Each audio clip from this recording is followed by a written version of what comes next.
The stale, recycled air of the district office felt like a cage. It was a sterile, impersonal space of beige walls and fluorescent lights that hummed with a low, oppressive drone. It couldn't have been more different from the vibrant, chaotic, life-filled halls of Westlake High School, the place I'd called my professional home for over 20 years. I had dedicated my life to that school, poured my heart and soul into its students and staff, and watched it flourish under my leadership. Now, I was sitting across from a man who had been in the district for less than 6 months, and he was about to rip it all away from me. "This school needs to modernize," Superintendent James Wright declared, his voice dripping with a condescending certainty that made the hairs on my arms stand up.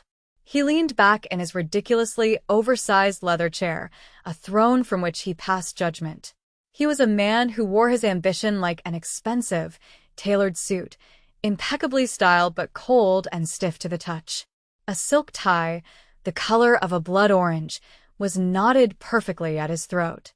He adjusted it with a flick of his fingers, a nervous tick I'd noticed he employed right before delivering what he considered a knockout blow. "And frankly, Diana, your methods are outdated."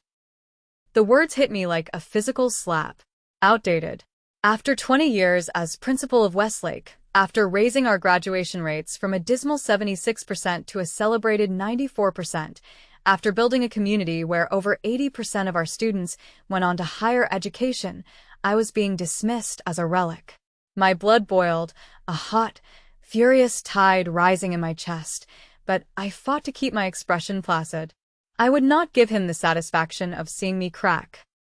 "The board and I feel it's best if you consider early retirement," he continued, a smug, plastic smile plastered on his face.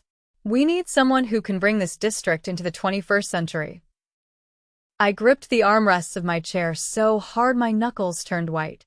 My mind raced, replaying every sacrifice, every late night, every weekend I had given to Westlake. I knew every student's name, their stories, their struggles, their triumphs. My office door was a revolving one, always open to a student in crisis, a worried parent, or a teacher needing support. That personal touch, that deep-seated care, that was the foundation upon which Westlake's success was built. And this man, this bureaucrat with his buzzwords and tech-obsessed vision, was calling it obsolete. He was pushing me out for a younger, flashier model. I had heard the rumors. Brandon Peters, a 34-year-old with a doctorate in educational technology, but barely a handful of years of actual classroom experience, was Wright's hand-picked successor. A visionary, Wright had called him in a district-wide memo. I called him a theorist who had never had to break up a cafeteria fight or comfort a student who'd just lost a parent. After 20 years as principal of Westlake High School in Portland, Oregon, I thought, the words a silent, bitter mantra, I was being pushed out by a superintendent who'd been in the district for less than 6 months. I forced myself to take a slow, steadying breath. "I see," I said, my voice surprisingly even, betraying none of the tempest raging inside me. The tremor was there, deep in my core, but I wouldn't let it surface. "And if I decline this suggestion?" James adjusted his expensive tie again. It was a habit I'd noticed whenever he was about to deliver what he thought was a crushing blow. "Then we'll need to implement a performance improvement plan," he said, his tone feigning regret. "The documentation process has already begun, I'm afraid. Your evaluation this year shows significant concerns about your ability to embrace technological advancements and modern educational approaches." It was a complete fabrication, a sham. My evaluations had been stellar for 2 decades. This was a targeted, clinical execution of my career. He had already laid the groundwork to fire me for cause if I didn't take the generous offer of early retirement. He had me cornered, and he knew it. My name is Diana Morales, and at 55 years old, I had dedicated my entire professional life to education. I started as a bright-eyed English teacher, fresh out of college, full of ideals and a love for literature. I worked my way up to department head, then vice principal, and finally, for the last 20 years, principal of Westlake High. Under my leadership, we became more than just a school. We became a community. We weren't just a data point in the district's portfolio. We were a family. But apparently, all that counted for nothing in the eyes of Superintendent Wright, who seemed determined to make his mark by implementing flashy tech initiatives and restructuring the entire district in his cold, corporate image. "I'll need time to consider my options," I replied, the words tasting like ash in my mouth. I rose from the chair, refusing to let him see how deeply his words had wounded me. I wouldn't be dismissed like a disobedient child. "Of course," he said with that same condescending smile, already victorious. "Take the weekend. But I'll need your decision by Monday morning. The board is eager to move forward with our plans for Westlake." As I left his office, my steps heavy, I noticed Nancy, his longtime assistant, pointedly avoiding my eyes. Her face was a mask of strained neutrality, but I could see the pity in the slight downturn of her lips. She had been with the district even longer than I had, a fixture of quiet competence. I wondered, with a pang of dread, if she was next on his chopping block. The walk to my car was a blur. The world outside the hermetically sealed district office seemed too bright, too loud. I felt a strange, dizzying mix of emotions, white-hot anger, profound disbelief, and underneath it all, a tiny, unexpected flicker of potential freedom. For 2 decades, I had put Westlake first, often at the expense of my personal life, my marriage, my own dreams.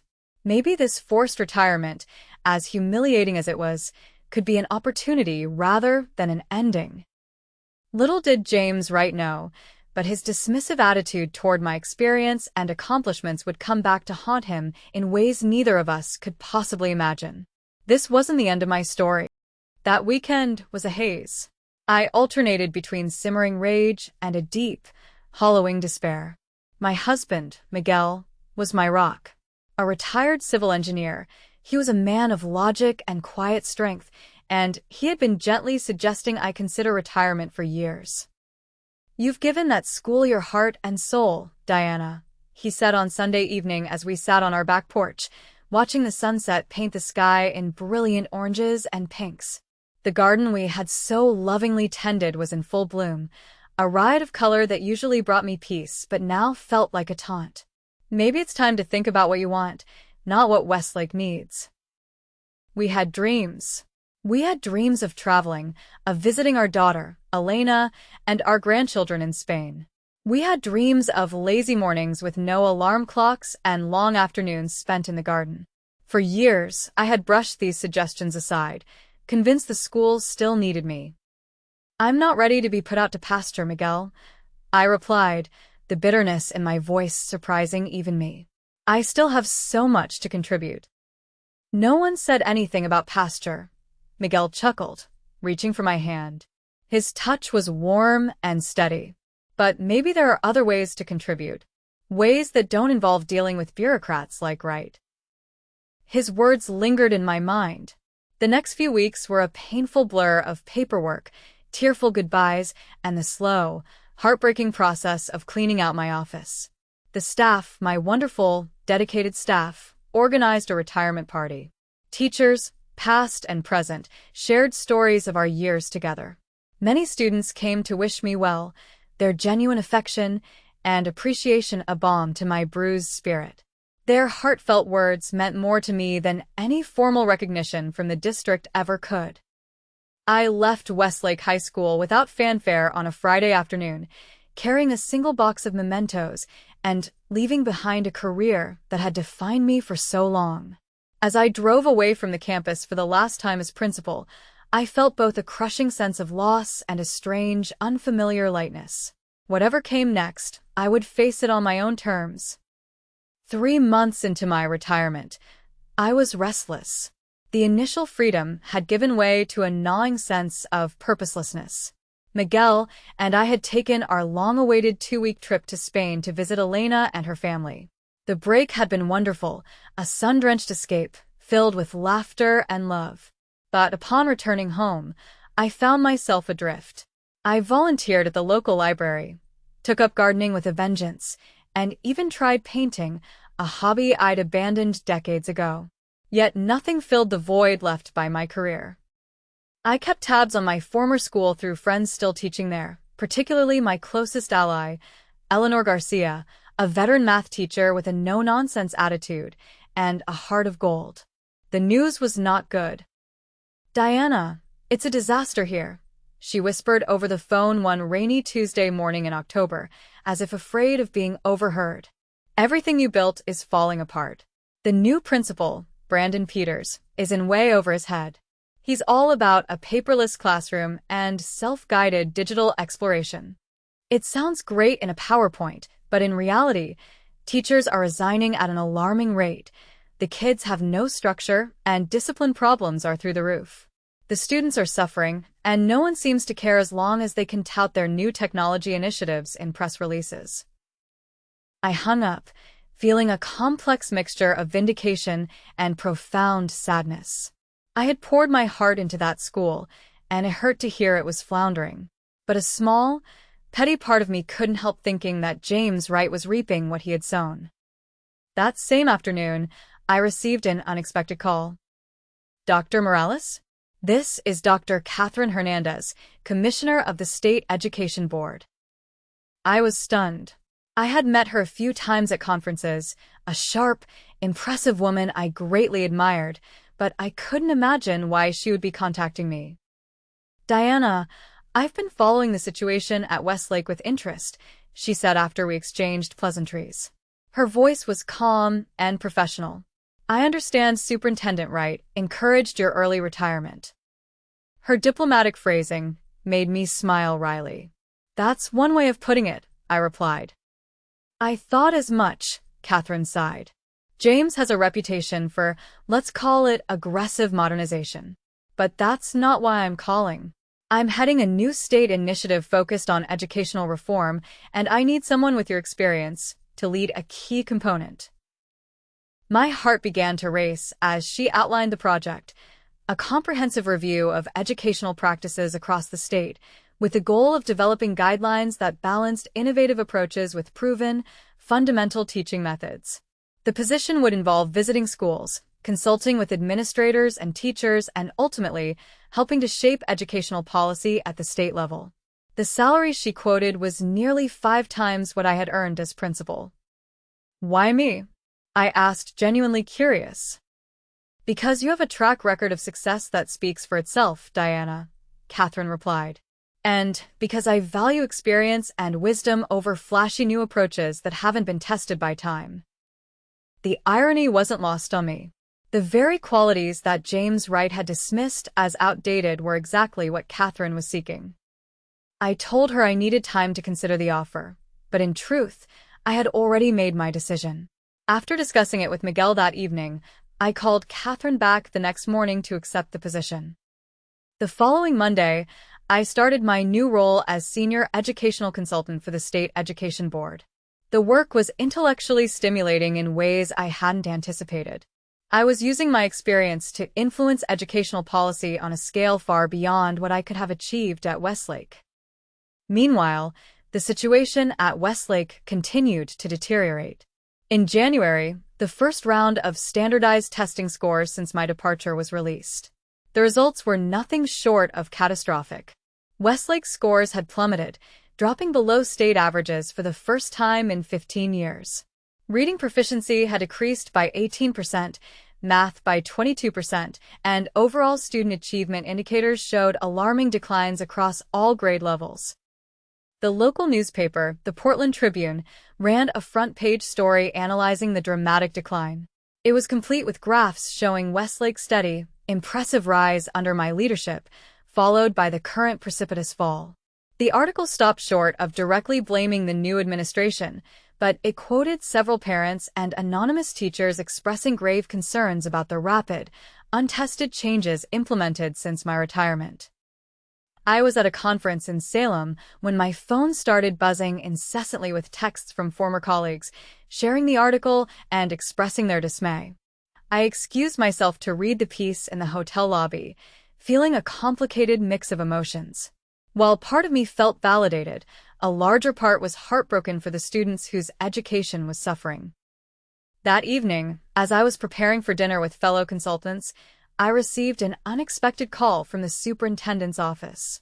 It was James Wright's assistant, asking if I would be available for a meeting the following week. Curiosity getting the better of me, I agreed. 5 days later, I found myself sitting across from James Wright once again, though the dynamics had shifted dramatically. Gone was his smug confidence, replaced by a poorly concealed anxiety. Dark circles under his eyes suggested sleepless nights, and his usually immaculate desk was cluttered with papers and reports. "Thank you for coming, Diana," he began, his tone markedly different from our last encounter. "I wanted to discuss some challenges we're facing at Westlake." "The test scores," I said simply, letting the words hang in the air. He nodded, unable to meet my eyes. "Among other things, we've had some unexpected difficulties implementing our new policies." I waited, letting the silence stretch uncomfortably between us. "The board is concerned," he continued finally. "They've asked me to consider bringing an outside consultation to address the situation." I almost laughed. "And you thought of me? How ironic." James cleared his throat. "Your experience with the school would be valuable. We're prepared to offer a consulting contract." "No," I interrupted, surprising both of us with my firmness. "No," he echoed, confusion evident on his face.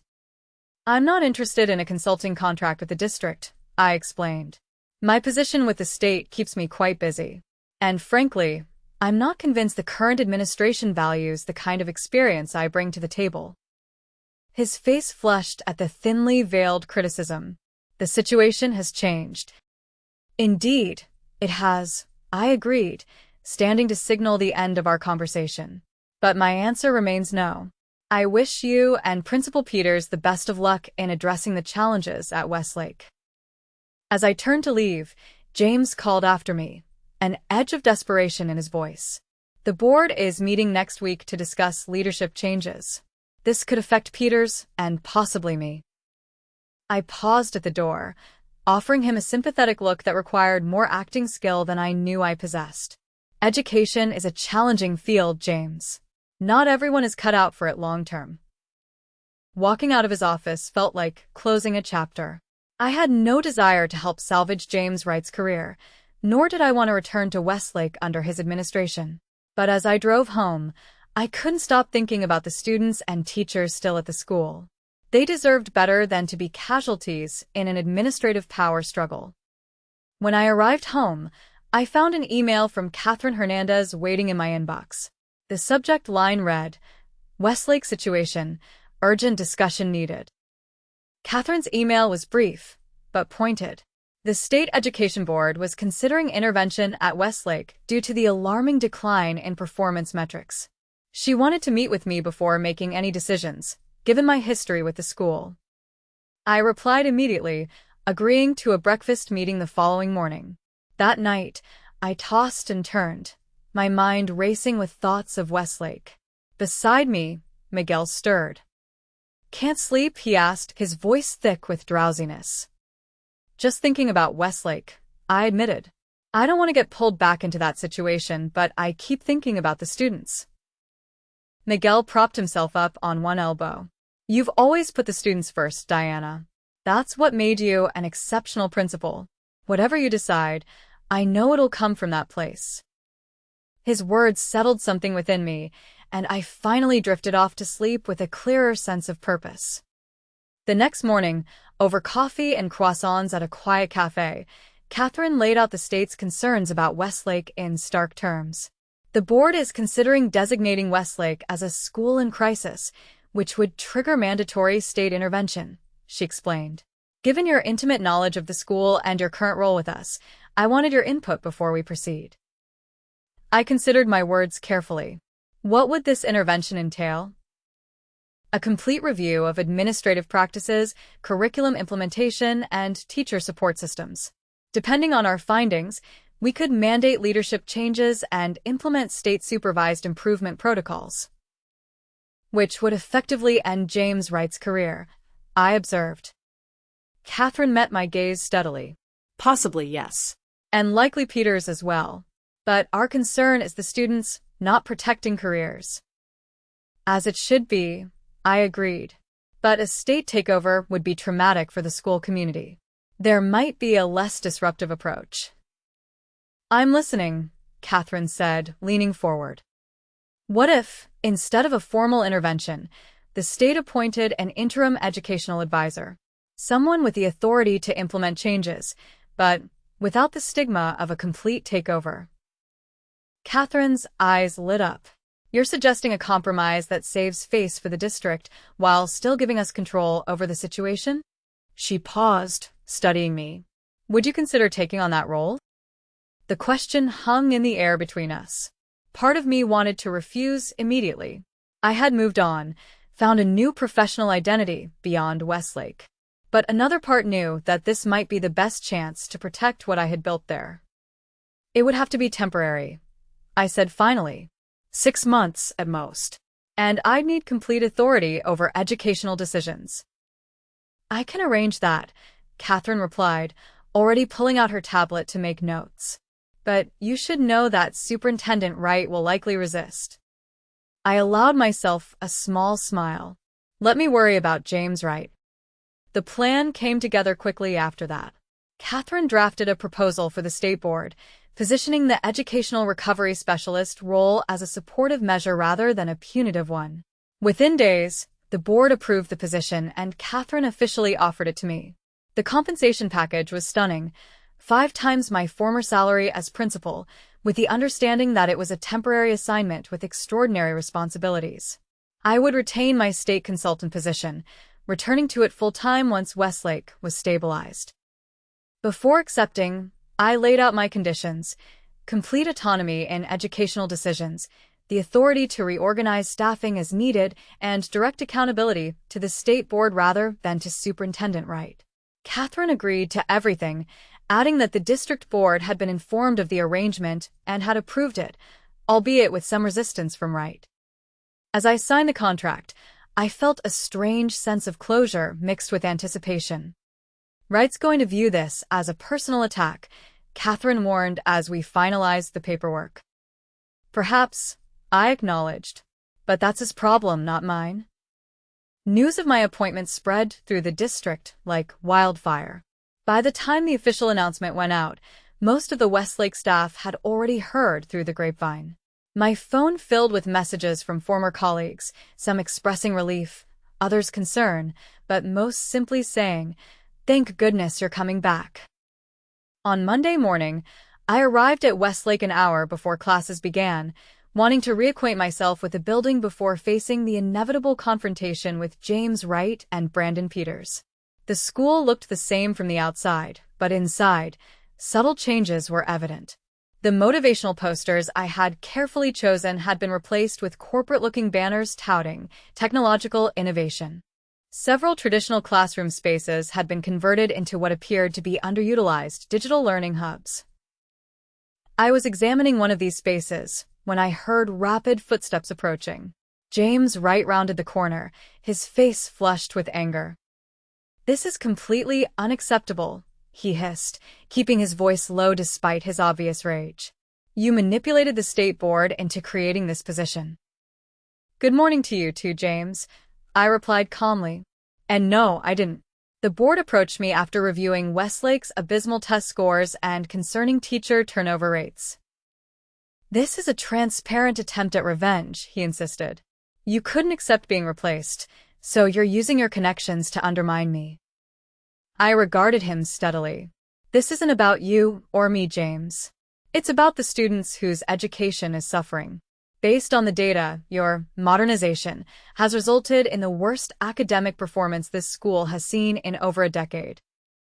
Before he could respond, Brandon Peters appeared, looking anxious and disheveled.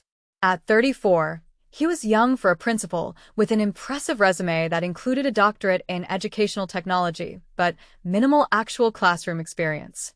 James had touted him as a visionary when announcing him as my replacement. "Dr. Morales," Brandon greeted me stiffly. "I wasn't aware you'd be here so early." "I wanted to get reacquainted with the building," I explained. "And please call me Diana. We'll be working closely together for the next several months." Brandon shot a nervous glance at James, who intervened quickly. "Actually, Dr. Morales, I've scheduled a district-wide administrative meeting this morning. Principal Peters needs to attend, so your orientation will have to wait. I smiled pleasantly. I don't need an orientation, James. I ran this school for 20 years. And I'm afraid Dr. Peters will have to miss your meeting. We have a more pressing appointment with the department heads in 15 minutes to discuss immediate intervention strategies. James's face darkened. You can't just... Actually, I can, I interrupted, producing the document Catherine had prepared. As outlined in my appointment letter, which was approved by both the state board and your district board, I have the authority to prioritize educational recovery activities over routine administrative functions. You're welcome to join our meeting, of course, but Dr. Peters' presence is non-negotiable. Brandon looked between us, clearly uncomfortable with being caught in the power struggle. Finally, he straightened his shoulders. I'll stay for the department meeting. The district meeting can proceed without me. James glared at me, then at Brandon. Fine. But this discussion isn't over. He turned and stalked away, leaving an awkward silence in his wake. That went well, I remarked dryly. Brandon let out a nervous laugh. He warned me you'd be formidable. I'm not here to be your adversary, Brandon, I said sincerely. I'm here because these students deserve better than what they're getting right now. If you're willing to work with me instead of against me, we might actually be able to turn things around. He studied me for a moment, then nodded. I'd like that. To be honest, this has been the most challenging year of my career. It's about to get more challenging, I warned him. But if we do this right, it might also become the most rewarding. The transformation of Westlake began immediately. After meeting with the department heads, I assembled the entire staff after school to outline my approach. Standing in the auditorium where I had addressed them so many times before, I felt both nostalgia and renewed purpose. I'm not here to undo everything that's been implemented, I explained. Innovation has its place, but we've lost sight of fundamentals. Starting tomorrow, we're going back to basics, while thoughtfully integrating technology where it genuinely enhances learning, not replaces effective teaching. The relief on many faces was palpable. Though some of James's loyalists looked skeptical, most of the faculty seemed ready to embrace a more balanced approach. Over the next few weeks, I systematically evaluated every new initiative implemented under Brandon's leadership.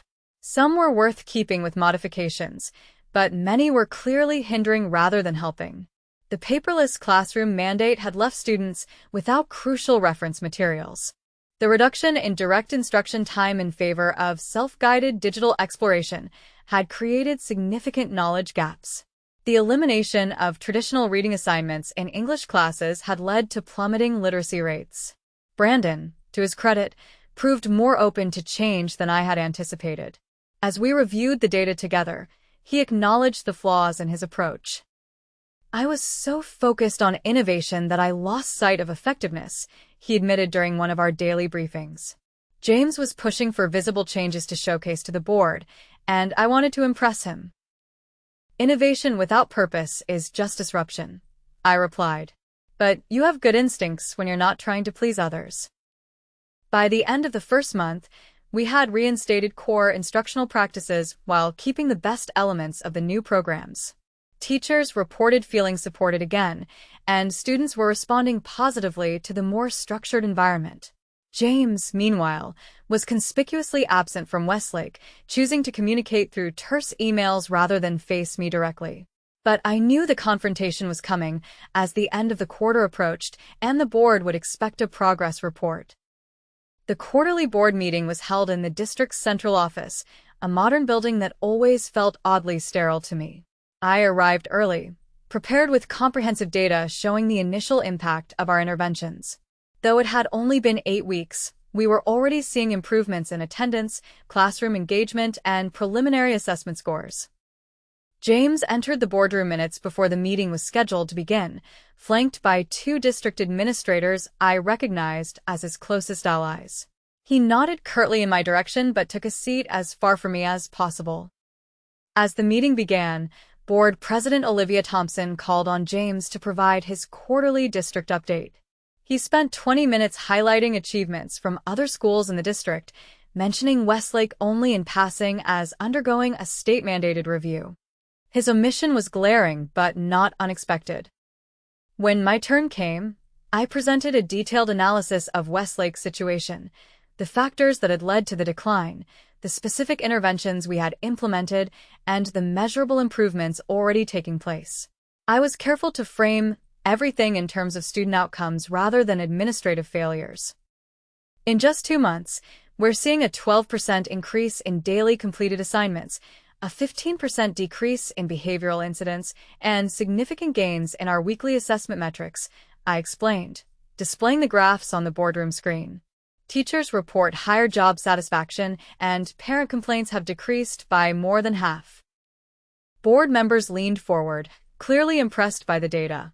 James shifted uncomfortably in his seat as I continued. None of this required expensive technology or radical restructuring, I concluded. Simply a return to proven educational practices, thoughtfully combined with appropriate technological tools. Our students are responding because they once again have the structure and support they need to succeed. When I finished, the boardroom erupted in questions, not hostile ones, but genuine inquiries about the specifics of our approach.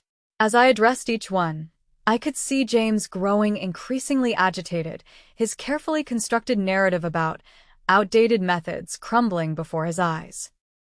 The final blow came when Olivia Thompson asked directly, "Superintendent Wright, given these results, do you plan to implement similar approaches in other struggling schools in the district?" James had no choice but to acknowledge the success. "We're evaluating the data to determine which elements might be applicable district-wide," he managed, his voice strained. As the meeting adjourned, several board members approached me to express their appreciation for my candid assessment and impressive results.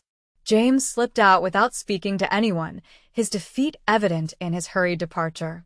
I hadn't sought to humiliate him publicly, but the contrast between his evasive report and my data-driven presentation couldn't have been clearer. In the end, the student's success was a more effective revenge than any confrontation could have been. It was a testament to the power of experience, dedication, and a genuine commitment to education over empty, performative innovation. My 6-month assignment at Westlake laid the foundation for a sustainable recovery, and when I returned to my role at the state, I did so with a profound sense of satisfaction. I had not only saved the school I loved but had also been given a platform to champion the educational principles I held dear across the entire state, ensuring that the lessons learned from James Wright's disastrous tenure would benefit students far beyond the walls of Westlake High.